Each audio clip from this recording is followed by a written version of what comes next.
especially in Silicon Valley, like startups are born out of frameworks, and it's a repeatable process to become a unicorn. There's a proven system, and that's why YC works, right? What's the worst startup or pitch that you've ever seen in your life? I think Wow.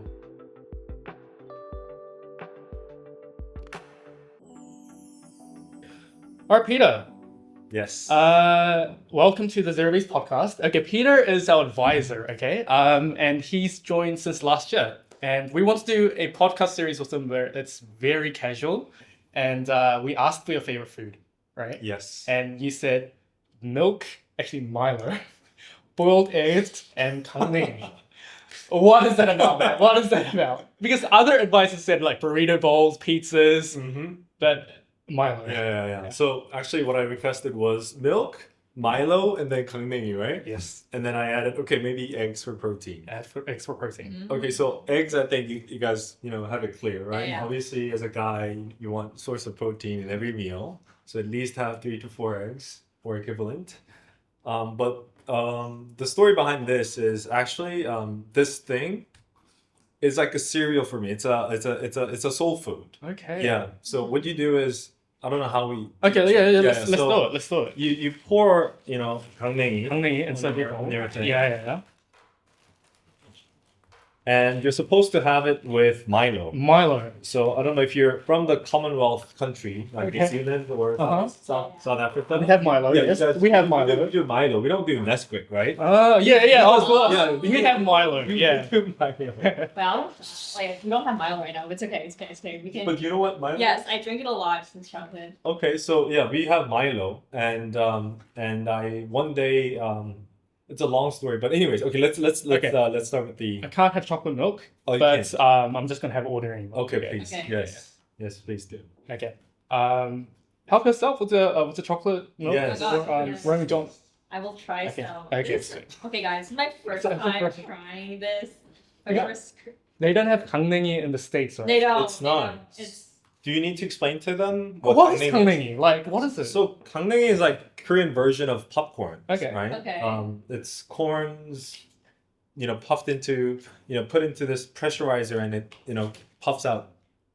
It's oh. it's like a very traditional snack. Right? Yes, it's Yeah. a very traditional snack. It doesn't have any butter on it. No. It doesn't have anything. It Mm. maybe puts a little bit of, sugar and salt. Mhm. So basically, the story behind this is I used to work at a pork.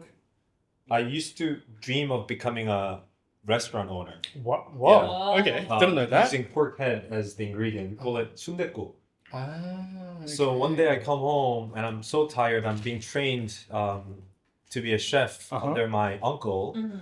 who's been very successful in his business doing that. Mhm. And I come home and I see 강냉이, which I love because of the crunchiness. Sure. And then cereal is something that I've always wanted. Yeah, I've always had. So and then we didn't have cereal then. So I just thought, by the way, how is it? Okay. In New Zealand, I'm from New Zealand, by the way. In New Zealand, we have a thing called Wheat Bix, right? It tastes very similar. It tastes very similar. It tastes like that one Tiger cereal Mm. with like the Rice Krispies. Okay. Yes, Rice Krispies, but like with bigger. Mm. Yeah. Okay.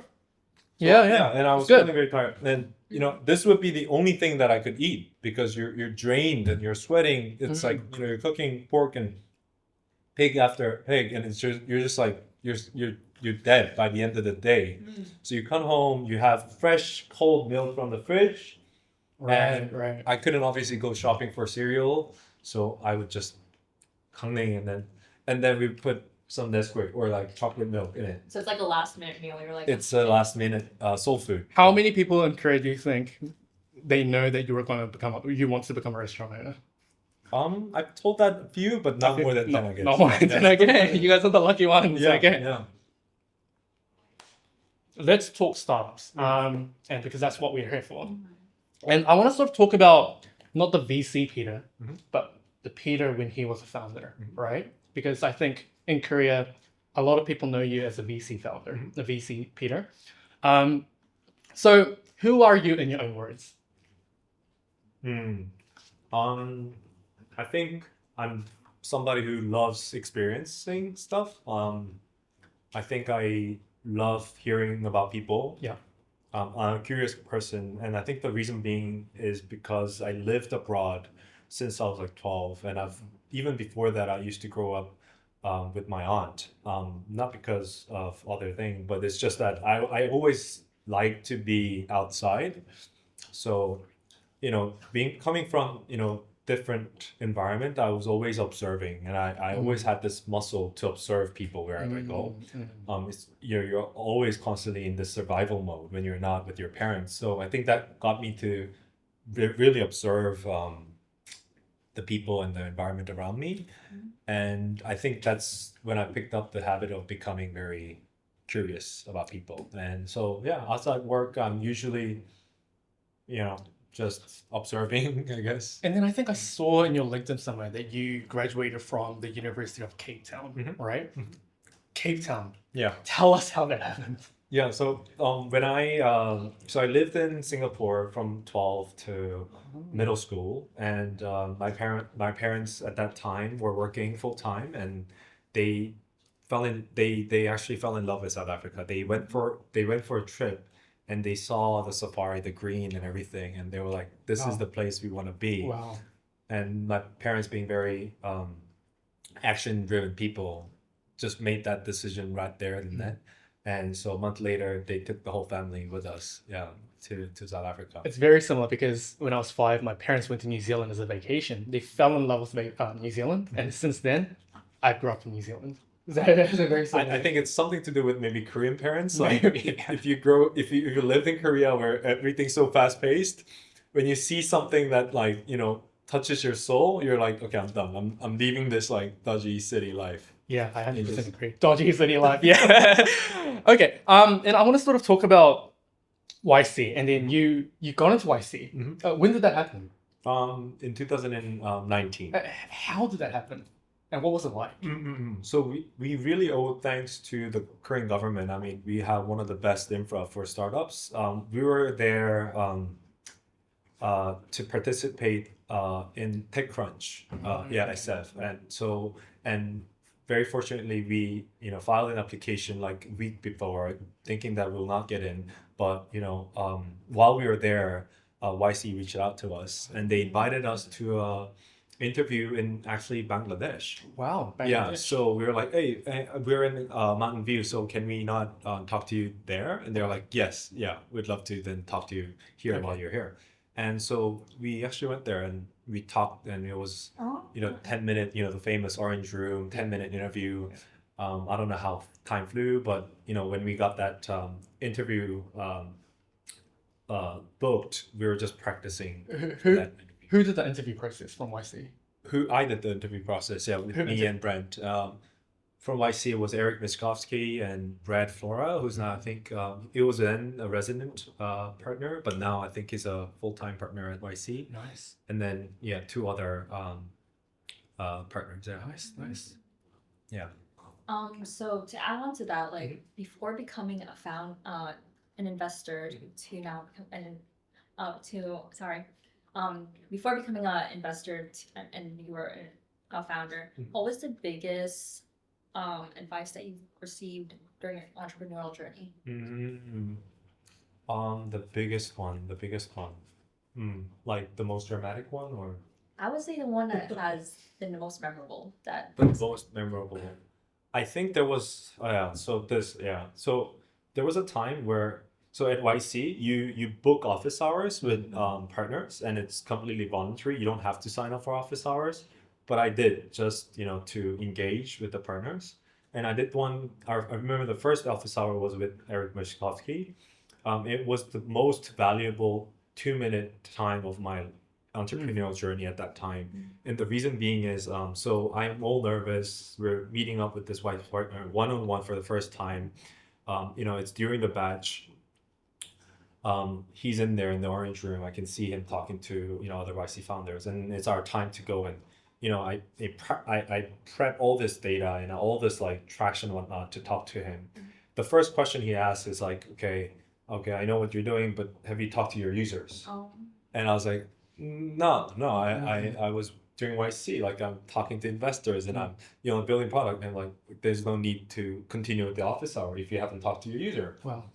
So right then I was like, okay, yeah, I mean, like that's how meticulous they are about like, whether or not the founder should be entirely customer focused. Like you're supposed, even if you're in the middle of YC batch or in the middle of your busiest days, the number one rule is that you keep talking to your customer no matter what. And I think that was the lightning moment when I realized, okay, yeah, maybe I need to go back to the basics. Like even if you get into YC, even if you get into the best accelerator in the world, you still stick to the basics of talking to customers. It's always getting to users. Yeah. Okay, and I think you've gained this valuable experience from YC, and now you're sort of accelerating Korean founders, right? What's the most exciting thing about working with Korean founders? What's the most exciting thing about working? Because I know that there are a lot of talents in there, right? So is it the talent sort of aspect that excites you the most? I think it's to do with my mission. I don't know. I think I have this very pessimistic view about where Korea is headed. We're declining in our population. The country suffers from one of the highest suicidal rates. There are a lot of stories, and like we're often seen as this like post-war, so fast, like everything like changing, shifting, and people are really struggling at the bottom of it. So it's my mission to see Korea in a different version. And I think a lot of that has to start with startups and young founders. Right. And I think what I see in Korean founders is that they know this urgency. They have this urgency.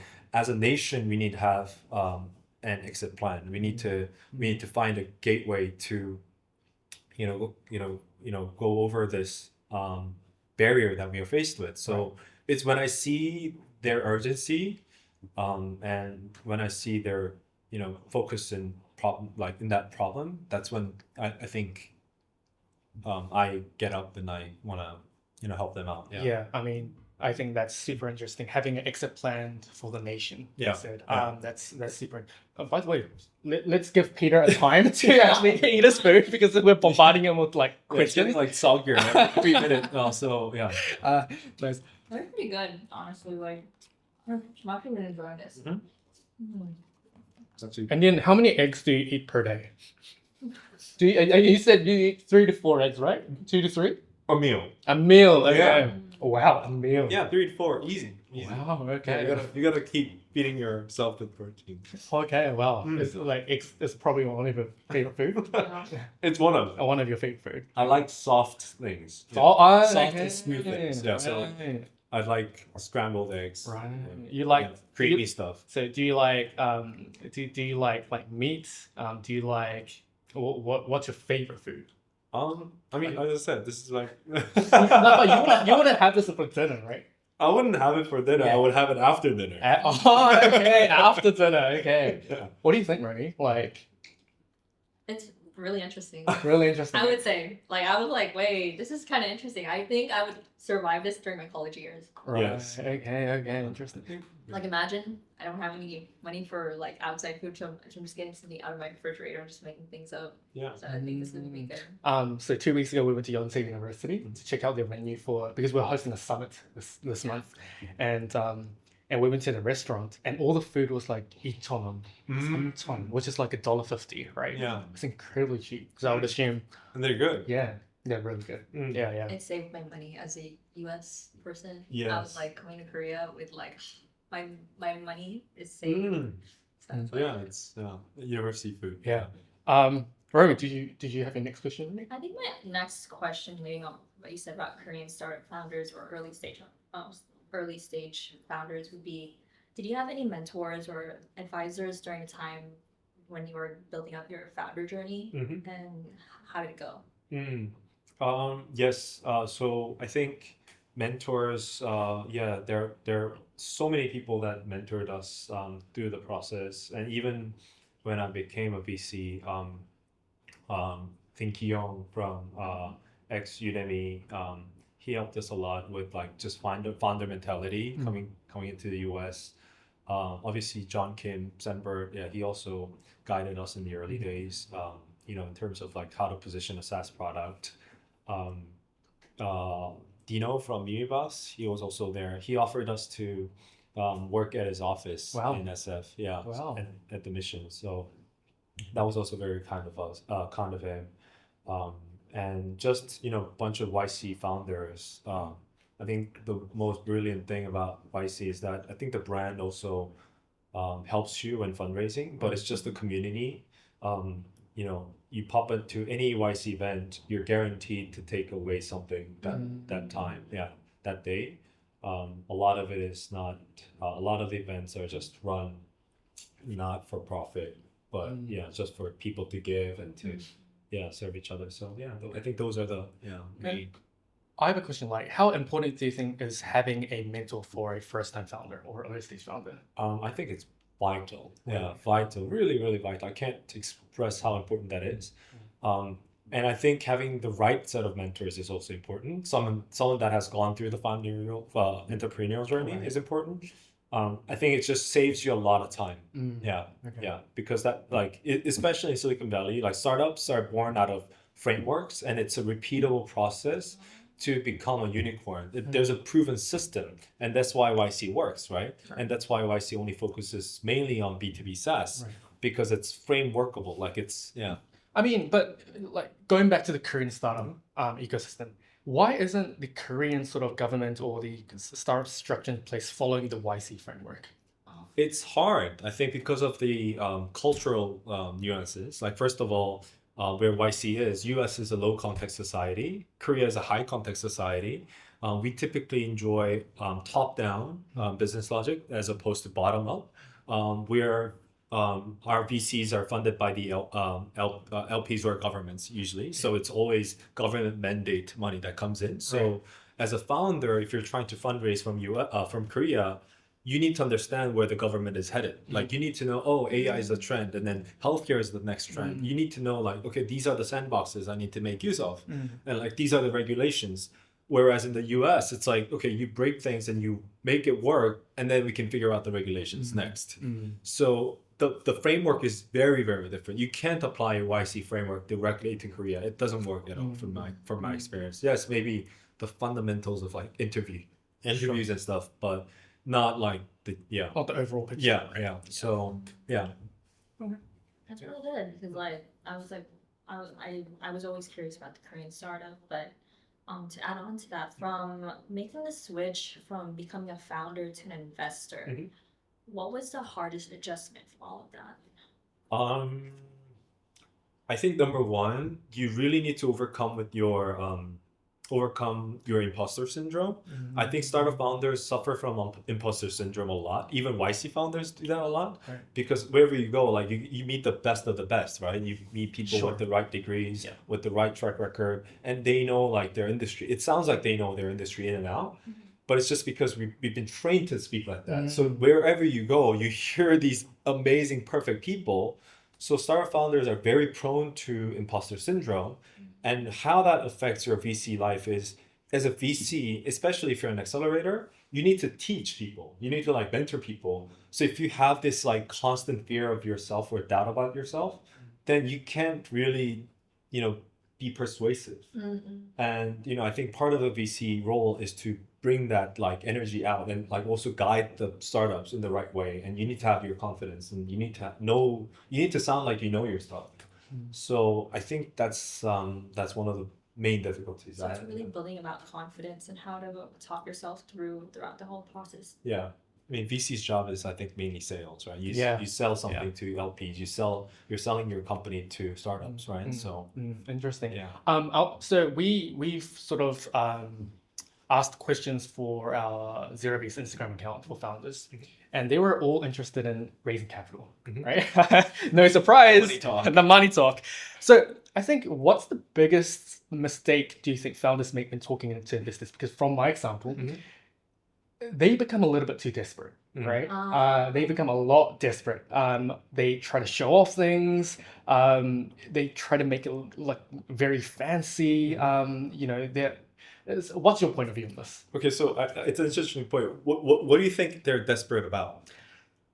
I don't know, just impressing the investors, right? And not showing the actual raw hustling things behind the scenes, but they're sort of like imagining, okay, what's this investor going to be impressed about, Yeah. right? And then trying to sort of So I love the analogy with investor relationship to marriage. But I think I think seeing investing or fundraising as a medium, as a medium, as opposed to a goal, I think that's a very good mind shift to have. Okay. Like okay, so your business is doing well, and you want to make that scale, and you want to amplify that. So you're fundraising. You're fundraising to amplify your existing business. Sure. And I think that's no, understanding that you're fundraising and you're fundraising for a purpose, and fundraising isn't the purpose itself. I think that's number one. And number two, I think just with any people you interact with, even if it be VCs, they're people, right? So relationships. So you don't treat investors as a customer or as a target. You need to start building relationship. Yeah, so they're people, right? Yeah. So, and when you interact with them in an emotional level, at a personal level, that's very rare. So when you do that as a founder to the VCs, I think you earn trust and you earn that level of relationship that's not really out there for VCs. Yeah, VCs are usually they're seen as these money guys, and they're always treated this way. So when you come across as a founder, as a genuine person that you want to interact with, so I often tell my founders to first ask for advice, like ask for feature requests, or like I'll ask for interviews, or like don't mention that you're fundraising. Just take your solution, go to that investor who's invested in the similar sector, similar company, and ask for feedback. And then, in the meeting, you ask them, okay, well, I mean, if you found our product interesting, do you mind if we keep updating you and ask you for a sounding board? Yeah. Then you slowly, build that relationship. So I think even with marriage, you have to have that chemistry, right? You have to have that, So I think it works really well, especially in the US. It's like growing with them, seeing the progress and everything, to see that the progress that they've made would become something that would be trusted because it's credibility is made through that relationship. Yes. And that's 100% agree, because like back when I was the first time founder, that's exactly how I raised capital. Is hey, not asking for money, right? But asking for, hey, what do you think of our product? What do you think can make some improvements? And just making changes and I literally pissed off that investor for like a once a week coffee meeting until he got really pissed off. I was like, okay, take my money. But I mean, obviously, I think that's an interesting way of raising capital, right? Building on that sort of trust. Especially, and I would challenge all the viewers or people at Zero Base to do this as well. Is especially if you're talking to U.S. investors. A lot of them see investment as a vehicle to learn about a sector or learn about that founder journey. So it's more experimental and it's more explorative. So if you share them your little wins, and if you share them on a regular basis, how your product is pivoting or how you're failing, those are all good signs for investors to think that, okay, this is a founder that I want to learn about this sector with. So you're not always pitching them or telling them all the wins. You're telling them about what you're going through.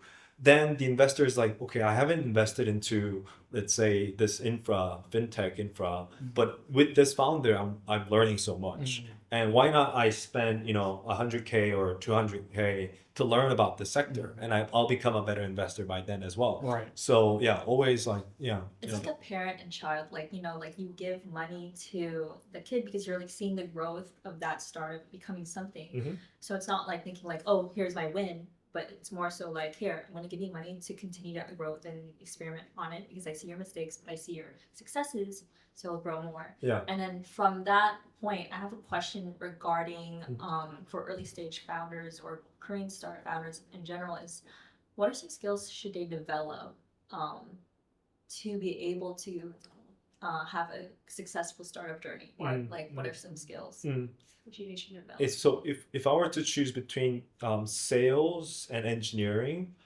I think to startup founders, I think sales is number one. Wow. Yeah, I do think that sales is becoming more and more. It's almost like art. I mean, yes, engineering is also very complicated, and I know that. But I think sales is something that you can learn as well, that you can pick up. And to actually go deeper in that is, I think, you know, being able to observe and listen and not pitch. I think that would be the number one lesson. Yeah. As startup founders, you're always like, okay, somebody pushes me, then I'm like, you can blurt out this elevator pitch. You're so ready to sell, but you know the irony is that the best sellers don't sell, right? They just evoke emotions, and they're able to move people without sounding so salesy. It's like a storytelling. Yeah. Like they're like giving you a process, like, oh yeah, this is what I've been doing and everything. And the more you hear about it, you're like, I want to get to know this. Exactly. Yeah. And some founders don't even sell their product. They might just introduce, oh, I think you're better suited with this product, our competitor product. Yeah. And I think in that way, you earn more trust. Oh, I you know what? I don't know what you're building, Peter, but I want to work with you. I want to buy your product because I trust you as a person. So understanding that trust is in the bedrock of sales, I think will definitely help. Yeah, sorry. I think so when it comes to sales, I always feel like extroverted are much more better in sales than introverted. Yeah. Do you think that's true? Like people who are much more introverted founders struggle more? Maybe. Yeah. And I think even a few years back, tech was a little bit much more important than sales. But do you think that sort of went down, especially with AI and cursor level being developed as well? I definitely think AI has brought the technical barrier lower. So yes, yeah, for sure. But I think even before that, I think like if you look at like what Apple and like there was smartphones before Apple, right? There was Nokia, there was Sony Ericsson. I still remember in my high school, Sony Ericsson was the hottest. Motorola guys. Right? I mean, yeah. But then what won is actually in the distribution or the branding. Apple took the place to become the leader. And so tech is important, but how you deliver it, what emotions you evoke to people, what kind of fandom you target, I think that's much more important. Yeah. There are a lot of founders that are saying if your product is that good, you don't even need to do sales, right? In order for that to go very quickly. What's your take on that? I think that's actually not very true. Yeah. So even if you have the best product, if you don't target it to the right people, then you won't pick it up. For example, think of SpaceX, right? SpaceX, it's an amazing company. But if you brought SpaceX product, which is like $2.99 per month for individuals, and if you offer that to Korean citizens, what would they say? Would you use SpaceX? Like, would you use the satellite internet? Like, probably not. And if you were to, how much would you pay for it? Very little else. Like little, like how much? Nearly free. Or like even like 40 to 50 bucks. Sure. Why? Because that's how much you pay for normal LTE, 5G internet in Korea. Like you compare it to KT. Sure. So you have this incredible technology with SpaceX, like shooting satellites every day. And if you sell it to normal people, they will use it to watch faster. Right. Like Netflix, they'll use it to continue watching Netflix on the airplane or whatever. Like it's just like, okay, you take the same technology, but you offer it to governments like, I don't know, like Ukraine or Israel, and you use that to empower them to win over battles, or you use that to operate drones. Like it's completely different, right? Yes. And I mean, people have mixed feelings about Elon, but like I think Elon's a great engineer, but also a great salesperson because he knows the same technology could be applied to different target, and it could create thousands. And how much is SpaceX to these governments? If you're saving soldiers' lives, you're saving you. It's priceless. Yes, right? priceless. So yes, tech is important. Yes, it's important that he's shooting thousands of satellites, but what you do with it? Exactly. Yeah. I agree. Okay, I think it's the last questions. Okay. Well, one of the last questions. What's the worst startup or pitch that you've ever seen in your life? You can either name them and we can blur it out, or you don't have to name them. It's up to you. What's the worst type of pitch or a startup? Oh. Hopefully it's not zero-based, guys. It's Yeah. like insider scoop. But very curious. Okay. I'm actually gonna name. It's not a startup, but maybe you could blur this out. We will blur it. No, blur it out. Yeah. So I think. Oh. Wow. Wait, what is that? Yeah. That was not. It's one of the biggest ads in Korea for Oh. second-hand trading. Oh. Yeah. So I mean, I am a huge fan of their service. I use them, and my ondo, which is the temperature, Yeah. is on the high. It's it's in the 40s. So you're like right? the power user. Right? Yes, but I think of their business model, it just doesn't make sense. And I think traffic business is over. So if you are a startup and you're building traffic business, I think what you're trying to do is catching like lightning in the bulb. What's a traffic business? So for example, Facebook, Right. Instagram. Right. Like, so the business model itself, there is no business model. It's just the whole thing is, okay, have as many traffic within the platform and we'll monetize after this. Okay, that business is so long, like so old. And I know it might be like some founders, they already agree with this. It's been a while. And the rationale for that is, yes, traffic business used to work when internet infra itself was a rare commodity. And when, being on the internet was itself an experience. But when, this infra just became so available to everyone, there's like everyone fighting for traffic. So if you're in it for the traffic business, you're like 2 generations too old. Slower, too old. So I think, to run a company like that, there's just not a clear business model. The founder probably has to raise another huge round of funding to find that business model. So your founder just raising. Constantly. You're raising constantly, and you have to keep up with millions of people using the product for free. How many people advertise their product to be sold Right. on secondhand? Like, really?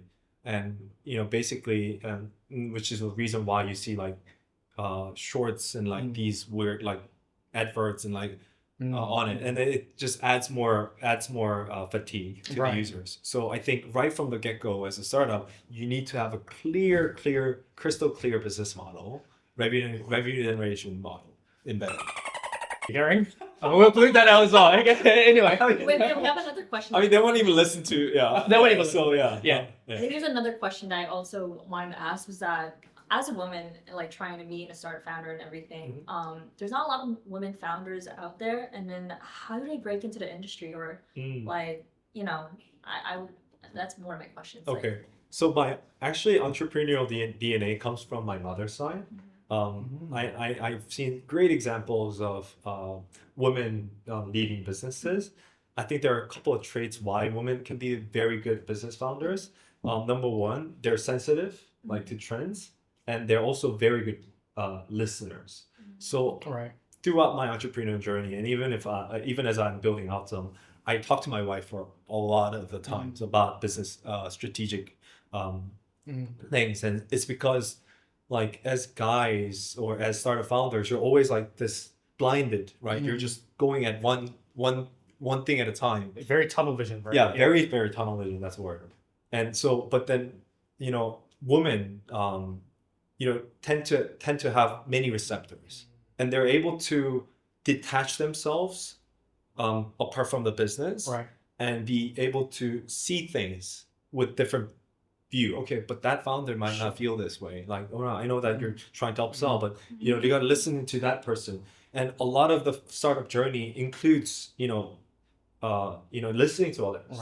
So I think, counterintuitively, women could be very good strategic partners, like CSOs or COOs. Also, they're very detail orientated a lot of the times. Like, we look at things in chunks, but I think female founders are very meticulous, and a lot of the times they're very detailed. So there's a lot of room for that. I've seen many female founders, also consumers. They themselves are perfect ICPs for consumer products. They use they shop things all the Right. time and they're comparing all the time. So they have a very good idea of, like how the cosmetics, we've seen with Justin Bieber's wife, launching cosmetic company, Haley, right? Yeah. Haley, Or so many consumer brands being born with female founders. So I think those are the strong sectors. Yeah. I think they're growing now with a lot of female founders, and I feel like that's very empowering, especially because I've always seen like I was always motivated by that. But yeah, but thank you for that.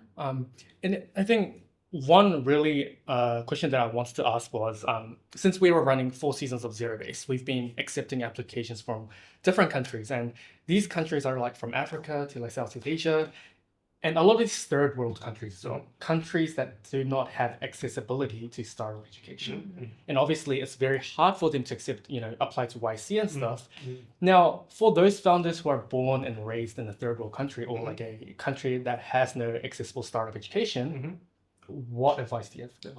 Okay. So when my parents moved to South Africa, our parents run a photo business, Photoshop, and we were servicing to these photographers. They'll go into towns and they'll take photos and bring all of them back. Right. So it was kind of like B2B as well.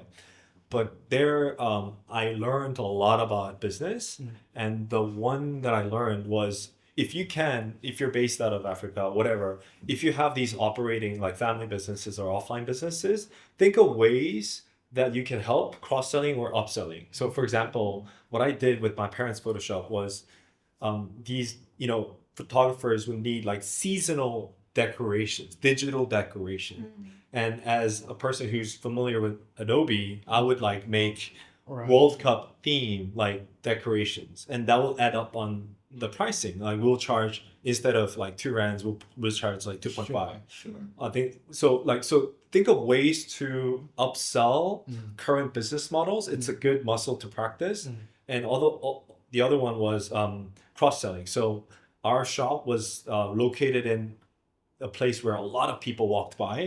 So we had like different things we tried out. Once we tried out a bakery model, and I would also help them like, coming up with the ingredients or so or like, selling wigs, like we like, so anything like, so I don't think startup and venture is limited to like online, like high density countries or cities. I think you can test out your entrepreneurial sense wherever you are. Wherever you are. And that's really important to sort of determine if it's a right fit for you as a startup founder. Okay. Can I ask the last but not least, Yes. what is your favorite startup like what startup do you like the most? What's your favorite startup in the world? What's my favorite startup in the world? I think it will have to be Umo. Umo? Yeah, Umo is an event SaaS/services company that I invested at 500. It was my first investment. Wow. It was their first institutional investment. Okay. I think the founders are amazing. Both Min and Changi. Yeah. They're exceptional founders with great energy. Like I, cry, laugh, and talk for hours with them. Nice. I think it was that perfect match for my debut as a VC, and I'm still very grateful for Umo and 500 to have allowed that opportunity.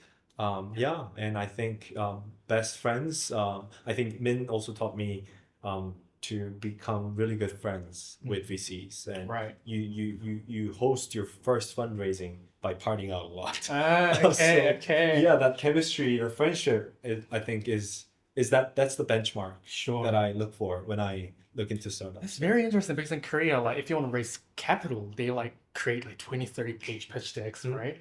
Getting all the revenues and tractions together. But partying with VCs, grabbing a cup of coffee, making friendships. That's very different. Like very now we can make parties. Now we can make parties. So I'm gonna throw a party, guys, and you're invited. Okay. I think that's the wrap. Remy, do you have anything else to say? I think other than having a great meal and getting to know a lot about like VCs and investors and what it takes to be a founder, I've really learned a lot. So Thank you. No, we forgot to eat this. Yeah, Uh, we'll eat this after. we'll eat this after. Yeah. Okay, I think sweet. Next week is with Ethan from The Ventures with this burrito bowl. So we'll come in next week. All right. Bye.